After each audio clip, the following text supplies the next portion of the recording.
Nisomee mtumishi hapo, twende haraka haraka. Habakuki 2:2 nasemaje? Bwana akajibu. Bwana akajibu. Akasema. Akasemaje? Iandike njozi. Andika njozi yako. Ukaifanye iwe wazi. Ukaifanye iwe wazi. Sana katika vibao. Ili aisomae. Apate kuisoma. Kama maji.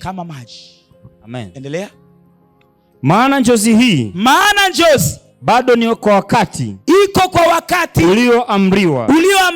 Inafanya haraka. Ili kufikiria mwisho wake. Wala haitasema uongo. Ijapo kawia. Ijapo chelewa ndoto yako. Ingoje. Kwa kuwa haina budi kuja. Haitakawia.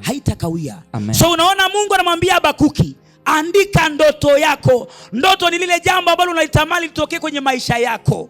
Amen. Mungu anamwambia liandike.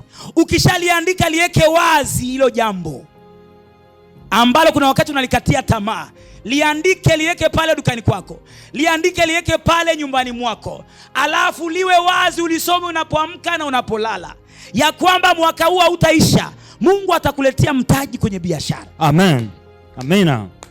Andika, ikae hapo. Alafu ikichelewa usikate tamaa. Isubiri. Hapo kwenye kusubiri hapo ndo mahali ndoto zinakufa. Watu wengi wanataka mambo ya haraka. Hata chakula kizuri hakipikwi haraka. Yes. Waambie wamama, watakwambia. Pilau unaekiwa na hivi, sio na nyinyi mnaikaga juu na nyinyi mkaa juu. Yes. Au mnapikia gesi? Tunapalilia. Wamama wa Masaki. Au mnapikia gesi nyinyi? Hapana. Mkaa mnapikia mkaa? Ndio. Wangapi wanapikia mkaa? Mwe Chelsea hajanyoosha, anapikia nani? Na wewe Kristo unapikia nini, mkaa? Yes. Mazali. Ubwabwa wa mkaa ni tofauti na wa gesi. Kweli. Wamama, si kweli? Kweli. Ule wa mkaa kuna namna tu na hivyo mpaka ndani. Kwa sababu unaekewa na juu,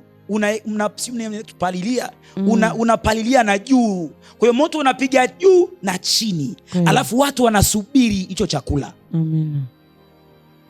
Manake inahitaji uvumilivu. Sasa wengi wana ndoto, wengi wana mambo makubwa, alafu wanataka yaende haraka. Yes. Nani amekuambia? Hakuna.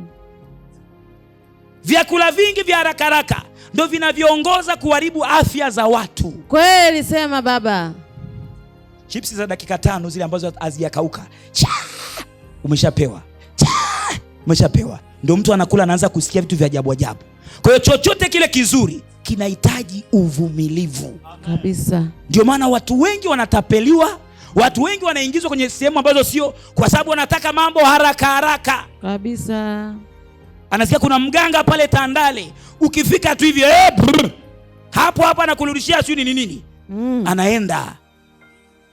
Kuna mtaalamu Tanga pale, mtu amekuibia, ukifika tu hapo hakuna kitu cha hapo. Yes. Kila kitu kizuri kinahitaji uvumilivu. Kwa hiyo Mungu amekuambia leo, kuna ndoto, kuna jambo ambalo unalitamani litokee kwenye maisha yako. Amina. Liandike. Yes.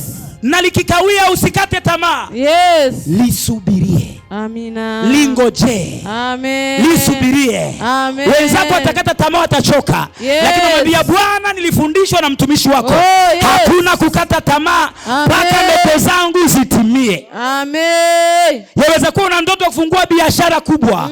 Usikate tamaa. Yes. Una ndoto ya kusomesha watoto. Usikate tamaa. Una ndoto ya kuolewa. Usikate tamaa. Yes. Mpaka siku watu wanakuona hapo umevaa gauni jeupe. Sema amina, watu wa Bwana.